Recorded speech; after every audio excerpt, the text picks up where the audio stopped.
ஒரு நிமிடம் ஒரு மருத்துவம். நான் உங்கள் டாக்டர் நித்யா, சித்த மருத்துவர். தோல் சம்பந்தப்பட்ட பிரச்சனைகள் அடிக்கடி உங்களுக்கு ஏற்படுதா? முக்கியமா ஃபங்கல் இன்ஃபெக்ஷன் இந்த பிரச்சனை உங்களுக்கு நிறைய பேருக்கு இருக்கும் இல்லைங்களா? அதாவது அரிப்பு இருந்துகிட்டே இருக்கும். படர்தாமரை அப்படின்ற பிரச்சனை.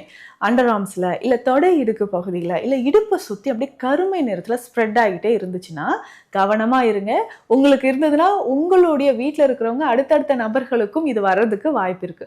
ஸோ உங்களுடைய கிளாத்ஸ் துணிகள் எல்லாமே தனியாக வாஷ் பண்ணி நல்லா வெந்நீரில் டிப் பண்ணி வெயிலில் காய போடுங்க. அடுத்து இதுக்காக என்ன பண்ணலான்னா குளியலுக்கு ஒரு சிறந்த குளியல் பொடி அப்படின்னு பார்த்தோம்னா பஞ்சகல்ப குளியல் பொடிங்க.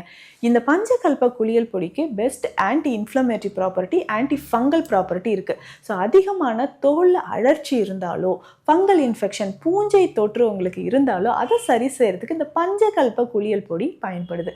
இதில் இருக்கக்கூடிய வேப்பம் விதை இதுவே நமக்கு தெரியும். ஸோ வேப்ப விதை எந்த கிருமிகளாக இருந்தாலும் அதை அழிக்கக்கூடியது. ஸோ வெண்மிளகு, கஸ்தூரி மஞ்சள், கடுக்காய், நெல்லிக்காய் இத்தனை 5 வகையான மூலிகைகளும் சேர்ந்தது தான் இந்த பஞ்சகல்ப குளியல் பொடி.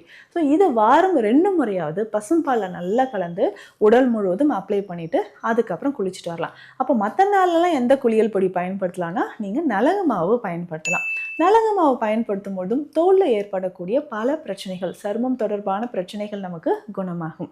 இந்த மாதிரி பயனுள்ள மருத்துவ தகவல்களுக்கு நம்ம பேஜை ஃபாலோ பண்ணுங்கள். நன்றி.